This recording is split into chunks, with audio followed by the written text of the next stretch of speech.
Hey, up next on the MARR Army Rock Show, we have been continuing our coverage of Rockfest, even though it's been, I think, about a month now since it's been over. But so many great bands out there. And this week we find ourselves talking with Lonnie of Hammer Down Hard, and they've got a great album out right now called Annihilation. Lonnie, welcome to the show.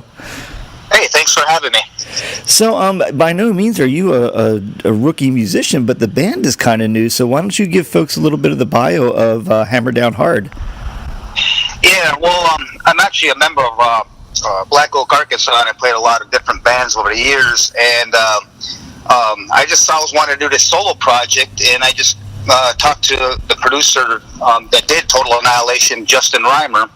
I said, hey, I want to do a solo project, and would you be interested in working with me co-writing? He goes, absolutely. So Justin and I got together. We just started writing songs, and we just tried to keep it heavy and yet a little bit commercial, and I think we did very well. As things were progressing, when we started recording, we just started feeding it to a few of our friends that are musicians and stuff, and they liked it. So one thing led to another. We got like Zach from Shinedown ended up playing on one of the songs. We got guys from Saliva playing on it, and guys from Jack Russell's Great White. My guitar player in a live band, Donnie Wayne Smith, he plays a winger. He plays on there, and Brian from Candlebox, and Lou from Riot. He's from up Long Island, New York. He ended up playing on there too. So just one thing will snowball into another, and man, I couldn't be happier. I mean, these are all like pretty big cats, you know. So I was excited about it, and it obviously shows. I mean, all the guitar solos that they did, stuff like that, are fantastic.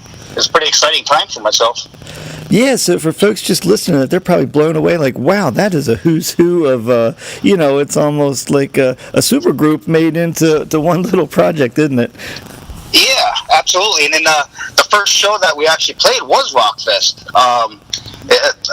And even my guys in the band and stuff like that, I got, like I said, Donnie plays guitar, and he goes, how did you get first show playing with, it was Hammer Down Hard, Autograph, Skid Row, and Ace Frehley. He goes, that doesn't happen, for first shows. And, man, I've played Rockfest in the past and stuff like that, and I'm up from Yappapunessa, Michigan, which is not that far from there, like a few hours away.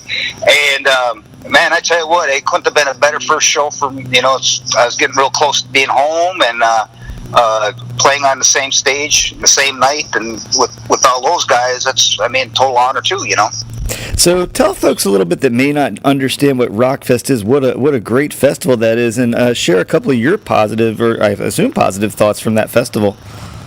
Yeah, well, first off, it's just the amphitheater they got, and the way the stages are set up and that, it's fantastic. I don't know if for those who haven't been there, it's almost set up perfectly, because there's like a hill you can look down onto the theater, to the stage and stuff. Then on top of the hill, they got another covered stage, which is huge, and it just seems like it's just a good vibe all around. Everybody's positive, even if, the people in the campground and stuff like that. Everybody just loves. They're there for one thing, to rock and roll and heavy metal. And I've never come across, I didn't see any problems. I didn't see anybody getting out of hand at any of the times I've ever played there. And the staff there is fantastic, promoters and stuff. I think it's an extremely well-run event, and lots of people show up. 40,000-50,000 they usually get there? Yeah, I'm not sure the number, but I couldn't agree more with your sentiments about that festival. We travel the country doing these things, and it's one of our favorites. So, hey, for folks familiar with your work in the past, they may be used to seeing you behind the drum kit, but at Rockfest, you're behind the mic, I guess you'd say. So talk about that decision. Yeah, that was... I wasn't my first choice to start singing when I first started thinking about this project, I've been thinking about it for years, but I knew I could sing, but I never tried singing lead vocals before. Be like a front man. And we went in and did one song, and then we realized that I actually could sing, so then it was a no-brainer. Now, going back from, like I'm playing live, going from playing behind a drum kit and going up front, At first, I was a little nervous about it because, I mean, I was naked. You know, I'm used to having a barrier of a drum kit in front of me. And, you know, it's kind of like a little safety blanket, you know. I feel like, you know, Linus on the Charlie Brown or whatever, you know. But when you take that away, you know, you kind of feel a little naked. But you know what? After we got through the first song, the first chorus, it was natural. I'm used to being on stage anyways. It's not a real big deal. But you know what?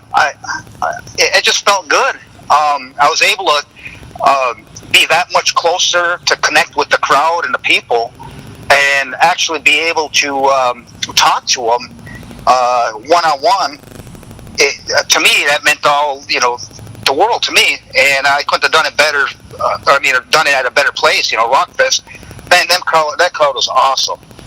But I mean, I just love being up front. I love talking. I love talking to people.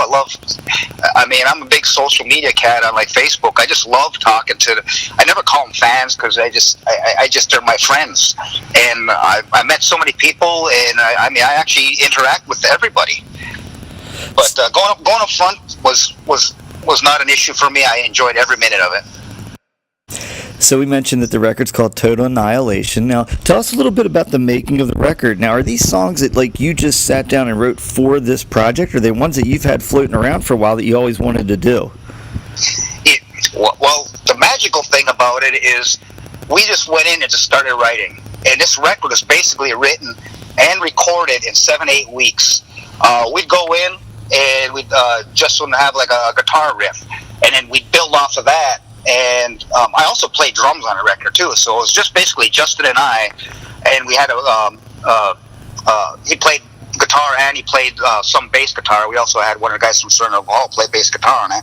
But we just got in and we just started writing songs, and we just didn't overthink anything. We just went in and did it. During the time I did my drum tracks, and I wanted to make sure I did well on playing drums, because my solo project, there's no other drummer, so I think people go, well, this better be really good. So I put a little emphasis on concentrating on my drum parts, and I think I did very well doing that. Then while we're doing all that, I also had to come up with the lyrics, write lyrics and vocal melodies, and that's kind of a new aspect for me. But you know what? Most of my lyrics, I say most, but majority of my lyrics came to me when I was sleeping. I'd wake up at 2, 3, 4 o'clock in the morning. It's wild. And I'd wake up, and we were under a lot of pressure because we had to get the record done, because we were going to be doing Rockfest thing. We want to make sure we had the copies for all that to sell and whatever, and as the album be out. But I'd wake up and I just pick up my phone and I just start typing. I just write sentences and lyrics, write everything that came to me in my sleep. I'd say in my sleep, but I woke up and it just hit me. And then the next day I'd get up and I'd kind of sift through it and then pick it out and piece it together where I could make it fit to the music that we wrote.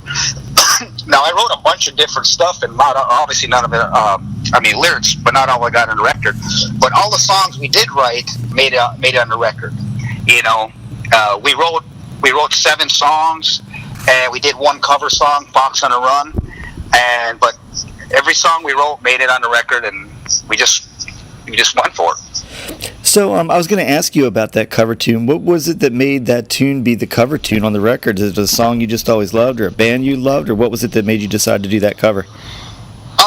Well, I always loved that song, and it's just always brings me, when that song came out, I was just a really young kid, and I remember hearing that song, and it just brings back a lot of good memories. And the other thing about it was that it's just such a great song. And it was about a year ago when I started thinking about, if I was ever do a cover song, that was one of them, and I had a few other ones, and a couple of the other ones had been kind of used already, and I said, well, I just love Fox on a Run. So when I got to the studio, I told Justin, I said, I want to do this song, Fox on a Run, and I said, but I don't want to change the essence of the song. I didn't want to go over there and try to make it into this big thrash song or this big heavy metal thing or just change it. I said, I just wanted to keep the essence of the song. If it's not broke, don't fix it, but let's just update it and make it heavy and powerful. And I feel we've accomplished that. And that's like one of our, when we play it live, my guys love playing that song too. The crowd was at Rockfest was singing it, so I think we did right. I think it's a good choice. Now, you very casually kind of mentioned that Zach Myers worked on you with this record. I actually saw Zach perform last night down here in Houston, Texas.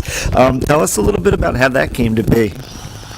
Well, Zach is from the Memphis area, so I've known him for years. And, we talk to each other and interact. And he's played a bunch of different bands, and I used to play a bunch of different bands, before he ended up with Shinedown, before I'm doing my thing.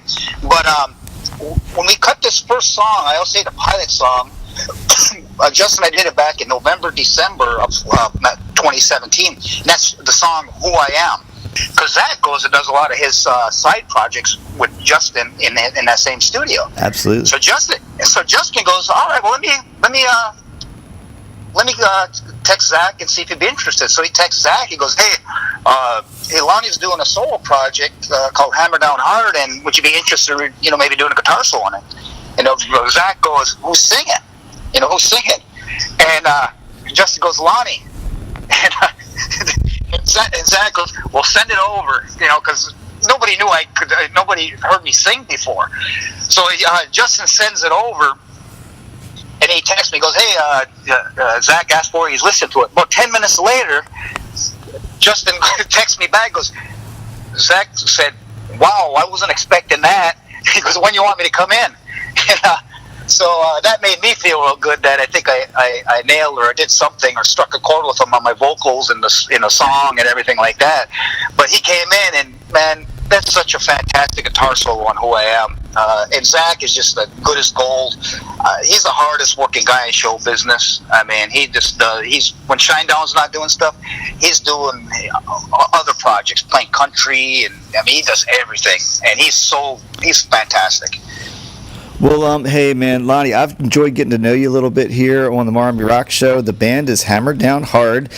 New band, but by no means new musicians performing on this project, as you've heard in the interview.